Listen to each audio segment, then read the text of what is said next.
Hello everybody, I'm Cliff Witherspoon and this is episode 3 of the Savannah River Fisherman video podcast. Appreciate very much you joining us this evening or today, whenever you're watching. We've got Tyler Thompson with us. Appreciate very much you taking the time to come be with us today. Absolutely, man. It's an honor for you to ask me to come out. We're just going to have a good time, just have a conversation. If you're watching this, you probably know that Savannah River Fisherman is primarily here to get information to those people that are bass fishing on the lakes, basically the Savannah River Basin lakes, plus a little bit. And the focus really becomes tournament fishing.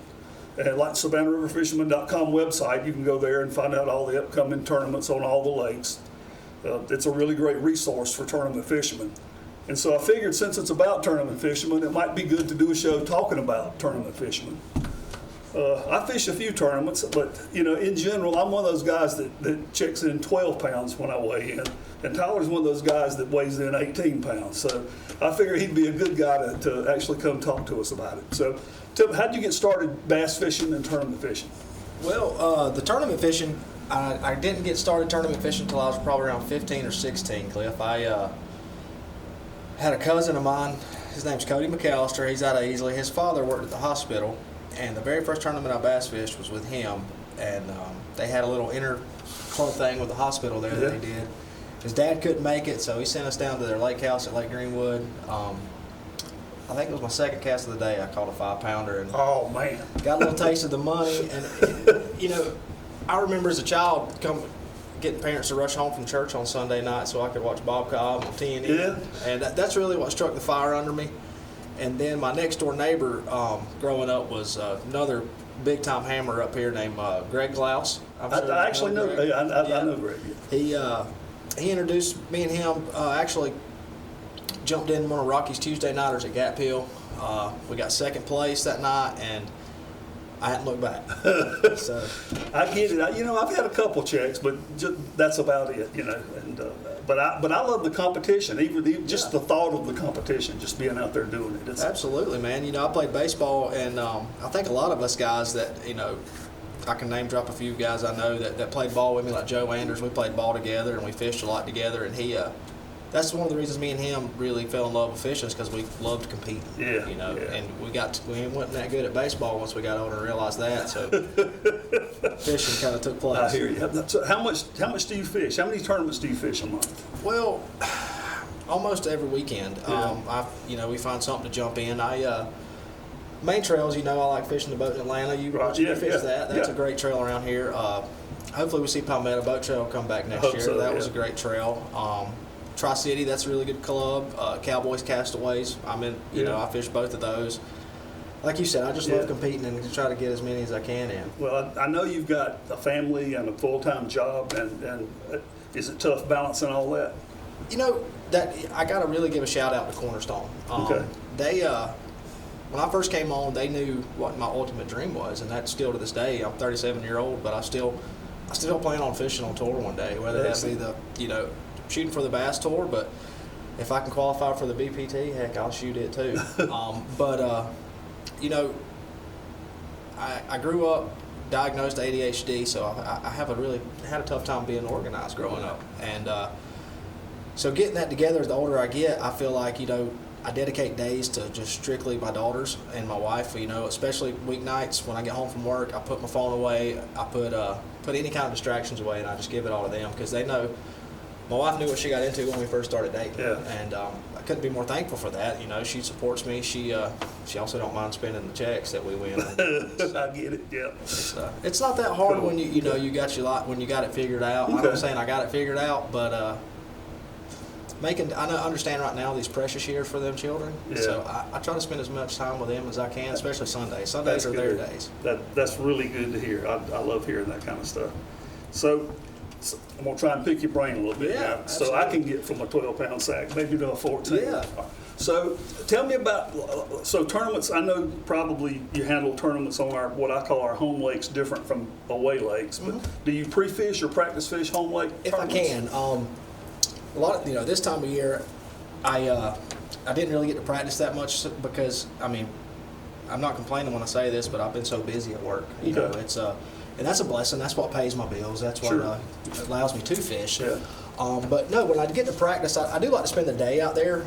You know, when it's times of years where fish are more hole related instead of like, because on our lakes you can run a pattern sometimes, and then sometimes you just need to fish holes. Like I feel like holes are more in the wintertime kind of thing, when they're in ditches, drains, and stuff like that. I'll go check one of those if I can, and live scopes helped out a ton. Yeah.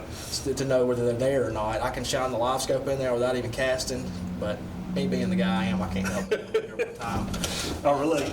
Yeah, and if I can catch a fish or two in one of those spots that I normally check, history stuff, then I'll fish those. If I can't find it, and then I'll try to find a pattern on the lake. Okay. But most of our lakes, they're all doing the same thing because we got the same kind of bait fish. Yeah. That blueback. Yeah, all about the herring. Yeah. Right, and so you could usually do the same thing from lake to lake to lake. If they're in ditches at Hartwell, well, they're more than likely in ditches at Kiwi and Joe Cassie, Russell, and Clarksville. Excellent. Is it the same kind of philosophy when you go out of town to fish? Like, Yeah, absolutely. I went down to fish the Bass Nation Trail this year. That's a really great trail, just to kind of give them a plug. I think it's a little something it's not new, but it's really awesome for the guy that don't want to spend the $200 entry fee to get in the BFLs, that wants to still try to make it somewhere besides just the local stuff. Yeah. Because Bass Nation, you can qualify for the national championship. Okay. You make that national championship, Cliff, and finish in the top 3 there. Guess what you fish next? The Classic. Really? So, that's an awesome opportunity that I'm looking forward to going at this year. But no, I had to go down to Santee and Watery, and I've never been bass fishing on Watery. I've been to Santee one time with Greg when I was 18. Okay. I didn't get to practice those, and I wanted to, but so I had to kind of use my first half of the day kind of trying to figure stuff out down there. And at Santee, it really hurt me that I didn't get to practice, because I found something out at noon that I really feel like I could have ran with and won that tournament. Wow. But when I do get to practice, I try to fish my strengths first, right? Okay. I try to do the things that I've always felt like I've done well with around the house. And if that don't work out, then I start kind of, bass is a bass, so let's see if they're doing this, let's see if they're doing that. Always, before I go anywhere I've never been, I look at past reports, tournaments wise. Like, good idea. Same time last year, say they had a tournament May, I'd like to see what it took to win and kind of see, maybe what some of them guys done. If I know somebody, I'm not ashamed to admit it, if I can get information from somebody and I know them, I'll call them and say, hey man, you don't have to give me your holes, Sure. you kind of tell me what, I need to look for. Okay. And then I kind of run with that. But the best thing you can do, in my opinion, and this is a shout out to Mr. Alan Holcomb, taught me this. If you find something out of the lake that you run on your map, look at your map, see what you're catching fish on, and then look for that same thing all over that map and run your map. Fishing your map on a lake you've never been to is probably the best thing you can do. Okay. One of the things I struggle with a lot is knowing when to give up on something. When to give up and move on. Yeah. Especially if I pre-fished a little bit and caught a couple fish doing something, and then tournament day you go out and it ain't there, and you got how long do you give it? Right. No, that's I'm 100% with you there, and I think that's a problem for almost all of us. Yeah. I speaking of this past Saturday, the big new thing now is everybody's throwing the big glide baits, and we were up at Joe Cassie, and you know what lives up there. Yes, I think do. Everybody does. Those Yes. fish eat trout for their meals, so they grow big. And so that's what I was throwing, a trout imitation bait, Yeah. and I had probably fish that was pushing to be a teenager follow me early that morning, and I left that glide bait in my hands a little too long, and once I realized, let me try something else, I pick up a topwater buzz bait. My first cast with a 5-pounder just engulfs it, Yeah. And at that lake in the summertime, they, you got about the first 2 hours of the morning that are really good, Right. and then it gets pretty tough. Yeah. And I kind of missed that window trying to force feed them a glide bait. I got you.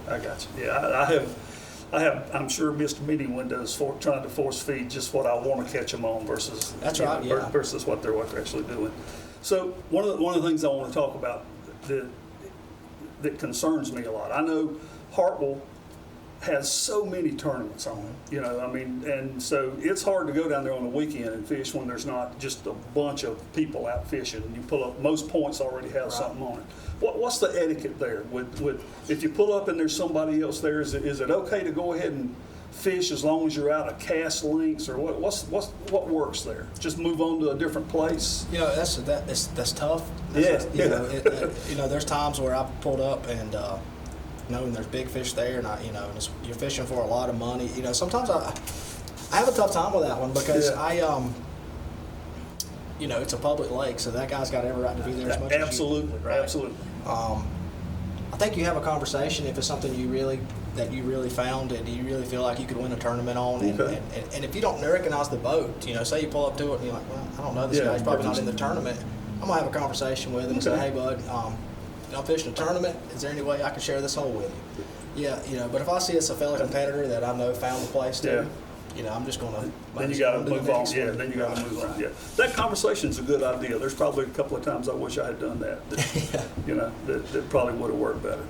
So, in summer, we get. I don't want these things to get out of hand time wise. So, but it's summertime. It's summertime on Jocassee and Hartwell and Kiwi. Yeah. How do you go catch fish? Me, I know that everybody's focused on them blue bags. Yeah. But I get focused on them brim. Once we had a full moon this past week, and I know that them brim are really going to start doing their thing. Okay. And I go searching for brim beds. I feel like if I can catch 5 fish off them brim beds, those are going to be 5 that really get you up there. Also, don't get me wrong.